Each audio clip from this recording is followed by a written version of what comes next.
I came home from prison in 2005, and almost every person I knew wanted to know about the experience in as much detail as I was willing to share with them. The world of prisons and jails is very intentionally hidden away from the eyes of the public, and I think that that is a mistake.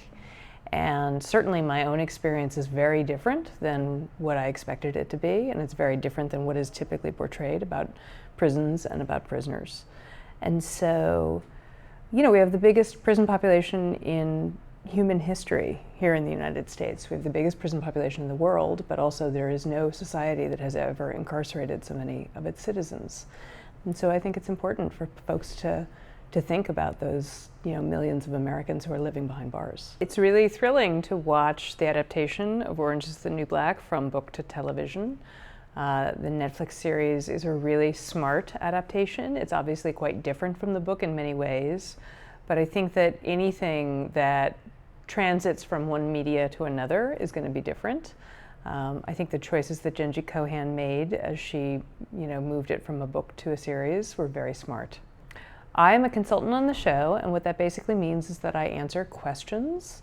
Jenji has questions. There's 8 writers on the writer's room. And so when they're thinking about what a season will look like, they ask a lot of questions.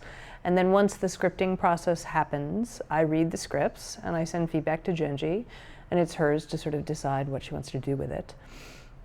And I try to keep my feedback really focused on helping make Litchfield a very real world. I think that's the place that I can be helpful. They take the book and they kind of put it in a blender and they throw a lot of extra ingredients in and they press liquefy, which means that there's all kinds of things from the book, but they pop up in sort of unexpected or in different ways, whether that be a characterization or a setting or part of a storyline.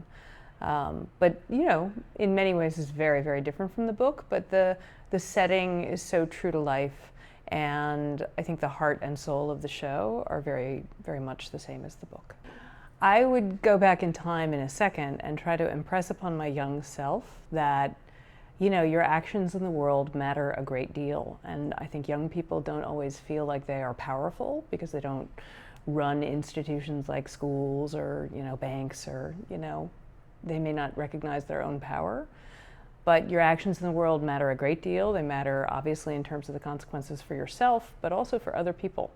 And so I think young people don't realize how powerful they are, and perhaps maybe even more specifically young women. And so that is what I would want to impress upon my younger self. So if there's one thing I would change about the prison system, I would shrink it, and I would shrink it substantially.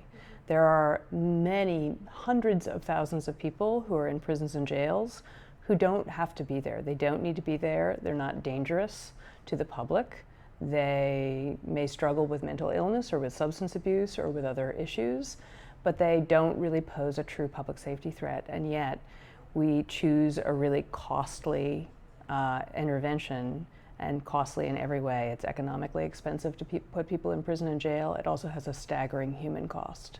And so if there's one thing I would change, it would be to have a much smaller prison system.